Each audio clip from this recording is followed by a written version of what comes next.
那么一直说我们这个很危险啊，甚至之前说2025就要打仗了，后来现在说2027哦，2030最晚讲到2035哦，那2027到现在马上到了，是2年啊，不到2年了，1年多就到了，现在已经11月了，对不对？明年12个月加起来14个月就4个月就是2027了。那我们叫我们买武器啊，拼命买啊，然后呢，为什么武器送不来呢？5大采购案都被延宕啊，所以呢，譬如说我们很期待的 F-16CD， 我们大概这个民国81、23年的时候买了 F-16AB， 哦，美国现在已经 CD 出来了，但是呢，这个我们想买 CD， 然后美不卖，哦，那怎么办呢？好吧，给你一个比 AB 好、比 CD 差的 F-16V， 啊，所以卖你 F-16V， 其实不是 CD 的，是 V 啊，为台湾特别做的，66架。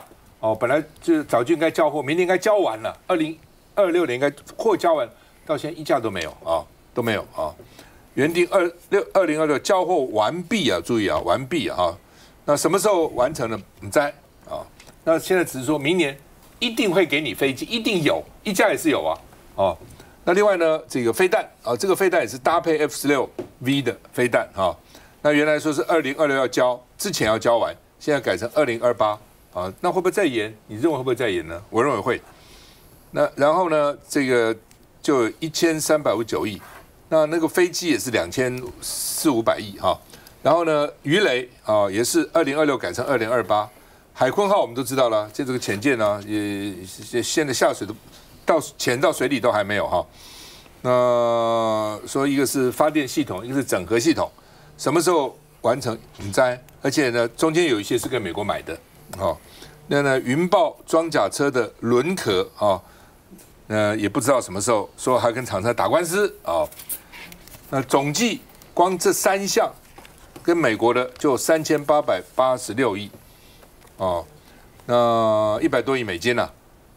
顾立雄说，美方成立专案办公室，我们会加强履约的督导，讲赶快啊，按照合约来，按照合约来，而且还觉得。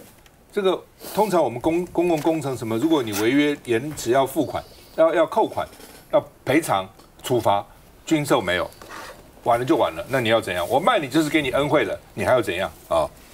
那到底明年能不能 F-16交给我们16V？ 国防部说一定有飞机交运，是什么话？66架一定有，那是几架呢？1架也是一定有啊，2架也是一定有啊，明年是全部要交66架都要交哦。我们 F-16的 AB 已经蛮老旧了啊，但是呢，你们每天说两岸很紧张，然后说中美这个说台美不是中美哦，台美我们常讲台美关系有史以来最好，那么花那么多钱，飞机有什么不交呢？武器有什么不交呢？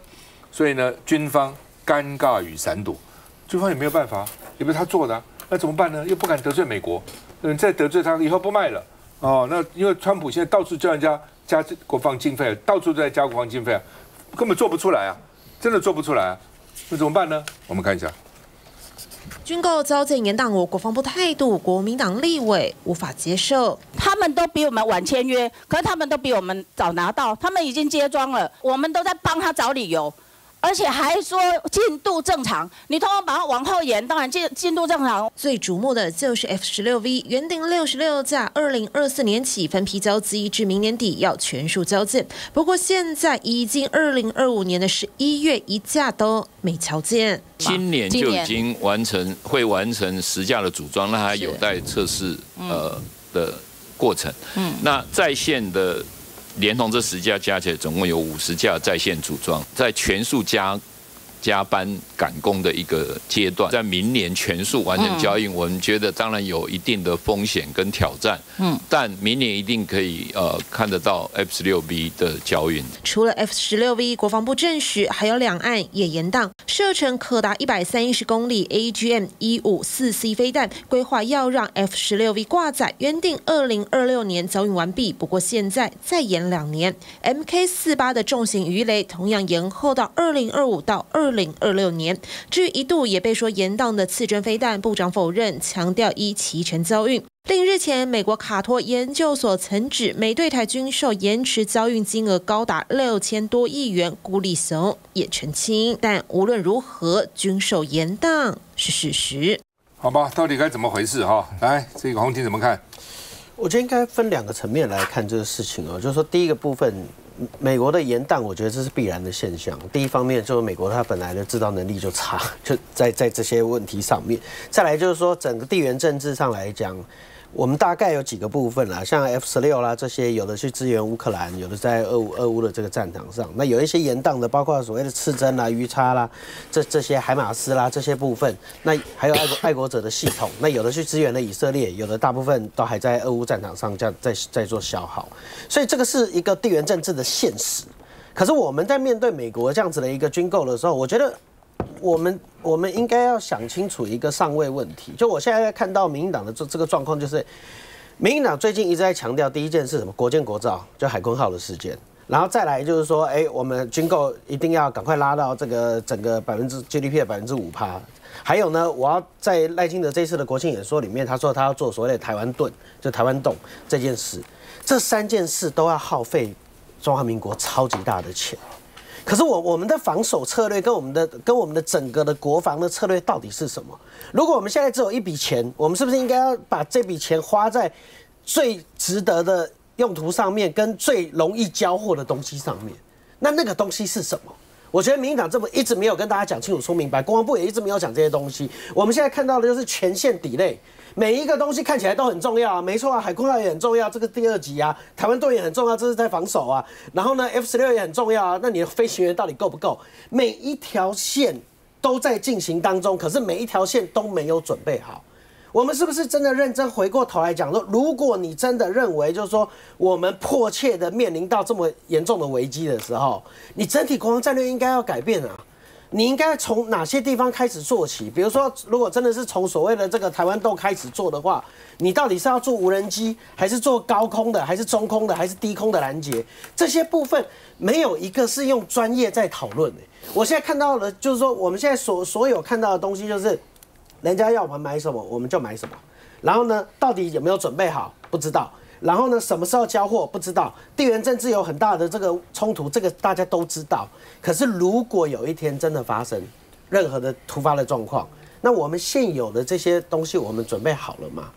所以我觉得每一个公司，以公司来讲，每一个国家来讲，他都会去做一些 scenario planning 情境分析跟所谓的 priority 的这个配置嘛。那对台湾来讲，现在的 priority 到底是什么？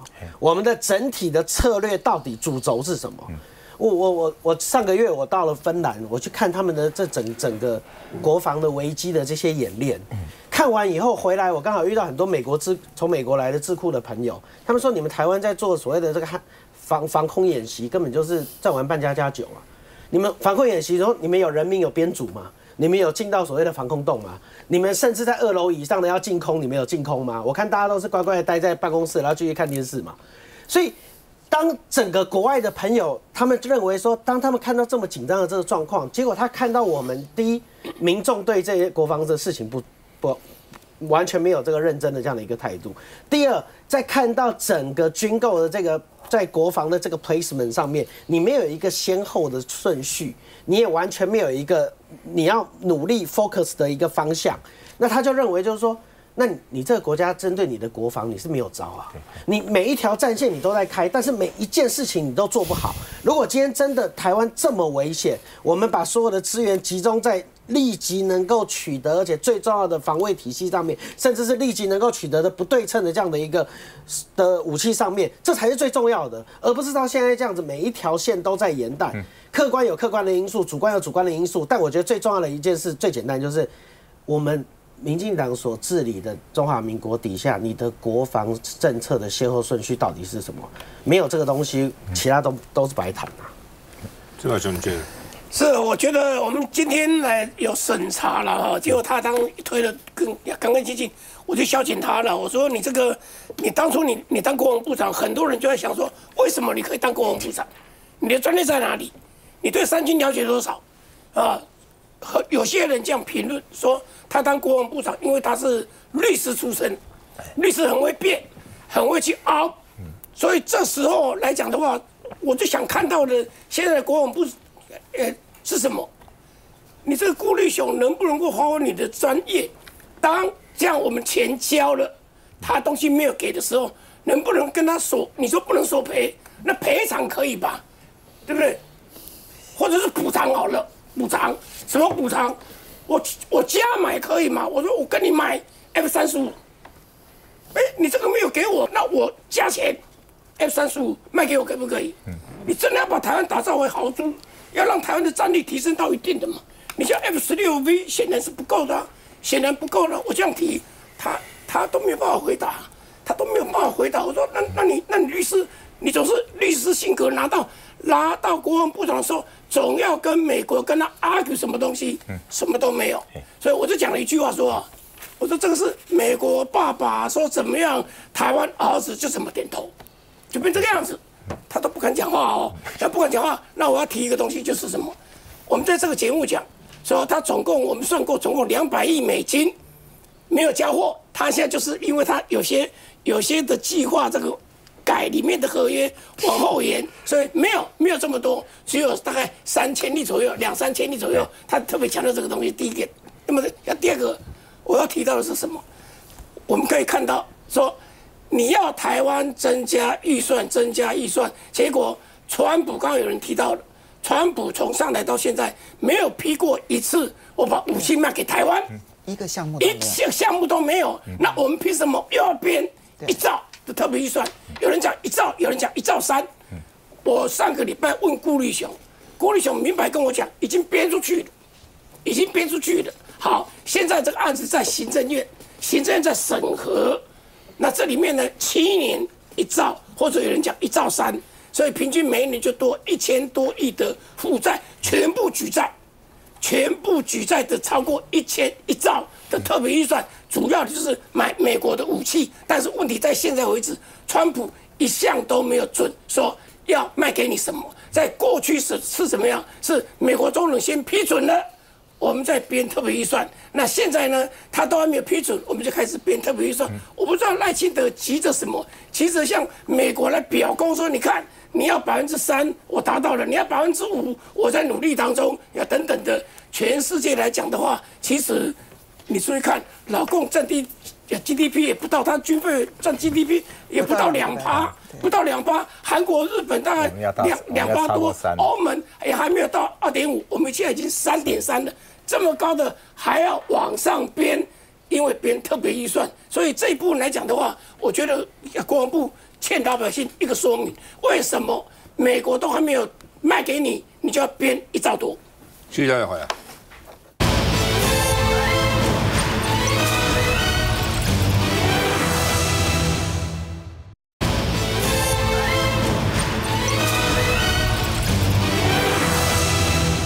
好，周末有一个震撼的事情哈，台肥的董事长叫做李孙荣，突然才就职1年多哈，不到3年，他们一起3年，被撤换吴音宁，吴音宁大家都熟了嘛，对不对哈？都听过这名字，吴音宁接任哈。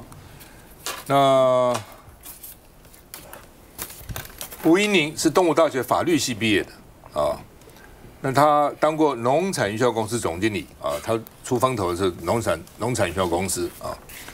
那后来就干行政院中部联合服务中心的副执行长。然后这个李孙荣呢是达拉维尔大学的环工博士啊，而且在迦南药理大学担任了两任的校长啊，台糖的独董啊。那反正。搞了半天呢，他被干下来了，换他啊，那大家就觉得很奇怪哈，那到底怎么回事啊？那吴音宁就说，最重要的是农民跟员工的权益，所以你不要管我背景什么，认真做实事最重要啊。那吴音宁去年薪600万，还不算别的哈，光年薪600万哈。黄国昌说这叫做赤裸裸的酬庸，典型的国库通党库啊。那国民党委员徐宇珍也说，这是叫做养超级肥猫，因为呢说呢加起来夯不啷当什么奖金乱七八糟加起来有1500万1年，哇，这么好。那另外呢，游淑慧说，哎，台肥的土地资产呢，肥到让人家流油呢，肥到流油哈。那肥到流油哈，说因为呢这个他光在台北就600笔土地资产，总面积157万平方公尺哈，就是差不多，而且这个有47.5万坪，这么多哦。南港就32900坪，南港现在发展很快，地价涨很多嘛，所以土地资产很多了哈。那另外呢，这个绿营基层也觉得说啊，那这样的话，2028恐怕不好选吧？为什么那么肥的缺给吴音宁哦？那吴音宁是蔡英文的人，那为什么用蔡英文的人去干台北董事长？而且呢，说这个李孙荣是跟林俊宪非常好哦，是赖清德的爱将。那为什么把爱将干掉，换小英女孩？所以呢，说政坛迷雾。有人说，也许这个时候呢，这个赖清德想要跟蔡英文示好哦，因为呢，这个免得最近的人事纷争太多了，免得这个将来不好合作哦。而且马上各地要提名啊，怎么人家可能会觉得怎么都是你新潮流系的人呢？哈，有一说是这样了哈。那张景森是说，民进党用人最大的问题就是内部派系拉帮结派，因为他各有派系，然后派系之间呢，这个拉我的人呢，会跟你那个合作了等等，我们看一下。台肥31号晚间的公告震撼外界，宣布董事长也是原农业部派任法人代表李孙荣，由行政院中办副执行长吴音宁接替，即日起生效。原因是农业部改派法人董事代表人。董事长的人选要等后礼拜董事会决议通过后，我们才可以进一步来讨论。我的立场拢是同款的，但不管你什么位，做实在代志上重要。吴音宁发文强调，最重要的还是农民和员工的权益。立委之一，曾被柯文哲称之为小白兔的吴音宁，如今变成大肥猫，年薪从250万，现在一下跨升到600万。果然党政对了，你的前途收获满满。吴音宁去年曾参选彰化立委，时任总统蔡英文还帮忙冲刺，仍以2万票输给谢依凤。吴音宁去年5月接任政院中办副执行长，今年初却因为台中气爆应变会议笑得合不拢嘴，遭延上。而大众对吴音宁印象最深刻的，还是他担任北农总经理时期。报表您看不看得懂？我有认真在学习。另一头被换掉了台肥董座李孙荣，学经历都很深厚。他有写 Thank you for your great work 真的谢谢。李孙荣的任期原定是从去年6月到2027年，等于这一届才做了1年多就被换掉。农业部表示是依规定推派董事代表，新任董事长人选，农业部尊重台肥董事会。话锋一转，则强调吴音宁长期关心台湾农业发展，相信必能为台肥公司带来新气象。李孙荣校长呢转战这个台肥的董事，其实在任内当中呢，可以看得到他诸多的改革方向。现阶段呢，接下来接班人是吴音宁。吴音宁女士基本上呢，过去在农业上有一定程度的一个参与跟专业的背景。吴音宁这空降之词持续备受议论。来，洪儒委员怎么看？大家都说吴音宁在去这边的好像薪水很多确实感觉薪水是不少，600万哈。不止。那个是董事酬庸什么那些的。还有别的，对。对了，你说薪水高不高？算是高了哈。但如果说要说吴音宁是完全没有农业背景的，我觉得好像也不对。他以前就是在彰化什么对农业这边他非常的关注，这是一个。另外，他有没有行政的经验？他也有在北农当过了哈。我个人是觉得台肥是真的是一家也算中大型的公司了啦。如果以台湾的这个上市来讲是，那他还没去。那他到底是不是当董事长？我现在我坦白讲，我也不敢说确定了哈。但如果他当了董事长，那他如果有能力去把它做得更好，那我也觉得乐观其成但如果他的做不好，我相信大家看的每天都在盯着他看他如果做不好，他能够做很久吗？我觉得也不可能但是有一些公司，如果有一个新活血注入的话，我觉得啦，也对这间公司只要那个人是有能力的，也不见得是坏事啦。但我还是也要在这边讲一句，台肥的这一个它的最大的问题是在它的资产很多啦。这个资产很多我想你要怎么去处理，要什么，这个是非常小心的。那它的最主要业务就是卖肥料了其实那个在台湾来讲它算是最大的，也没有什么竞争的压力啦，竞争对手也没有什么啦其实就是土地的资产要把它管好看好。我觉得这是去当台肥董事长最主要的，我觉得他要做的事情，这个是比较重要的啦。台肥土地真的很多，以前我当议员的时候，台北市议员了。我要选去内湖南港这个松山。哦，我们在南港开会，什么李明大会，什么都在台肥南港厂。我现在那是拆掉了。哦，都在那边开会，还有很多厂区，好大好大啊！来，问题。好，台肥到底董事长的薪水，或者是他可以收入多少？薪水按照去年的标准740万啊。他另外呢还有董事的红利，这个红利是说公司赚了钱，然后分给董事。当然，很多上市柜公司其实有几家甚至于没赚钱，还是发给董事红利的哈。那他董事长可以领的这个红利呢，按去年的标准呢是400多万。然后再加上呢，董事长业务费300多万，所以700多万、400多万、300多万加总起来，其实有1500万。我就不去算那个零头了。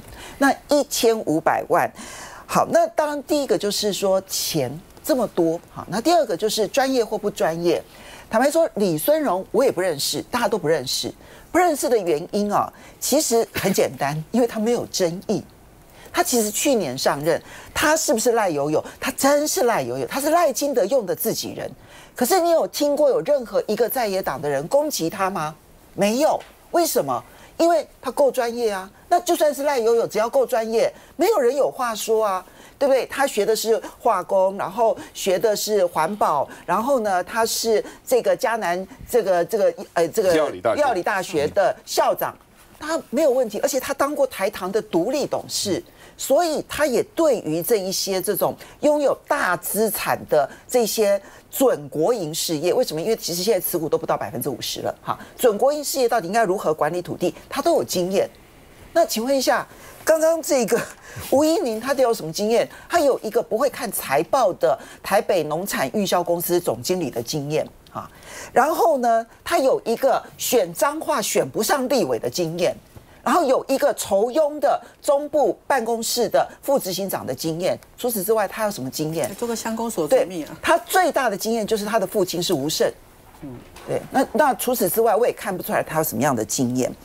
台肥啊，其实它除了肥料之外，它现在肥料其实占它的那个业绩的比例非常非常少。它现在已经转型为很大的化工业。我跟你讲。肥料其实这个传统的这些运销通路啊等等的，其实都已经不是问题。问题是它那个化工的后续，包括我们的高科技的一些所需要的化工的特化材料。我很好奇，吴怡宁懂多少？那不动产，吴怡宁懂多少？生技，吴怡宁懂多少？还有台肥，因为拥有很大的土地，所以在绿能当中扮演很重要的角色。我不知道这个人善到底是怎么一回事，是派系的交换啦，派系的斗争啦，等等等等。可是呢，他们就是赤裸裸的上演一出把国家的资产然后私相授受的例子。因为李孙荣他去年才上任，没有任何劣迹，没有任何负评，就算他是赖友友，大家也不觉得这是一个问题。可是今天你换上吴怡宁。大家想要问的是，到底国家资产可以如何的如此的这样子的私相授受？那么，当然我们后续会仔细的去观察吴怡宁呢，他上任之后，他到底要怎么去做这件事情？可是要小心注意的是，之前民进党执政的时候，吴乃仁担任台北董事长，台糖董事长贱卖国有土地，是被判有罪的哦。那台肥也是拥有庞大土地的公司，我希望吴怡宁你能够挡得住。好吧，我觉得张景生这边写的不错，我刚刚仔细看了。张景生啊，他说从我认识民进党以来，对人才的增补呢，缺乏应有的基本制度，都是拉帮结派，所以呢神秘作业，有的时候偶尔出现的人令人惊艳，不过大部分常常的让人家惊吓。怎么这个人哈？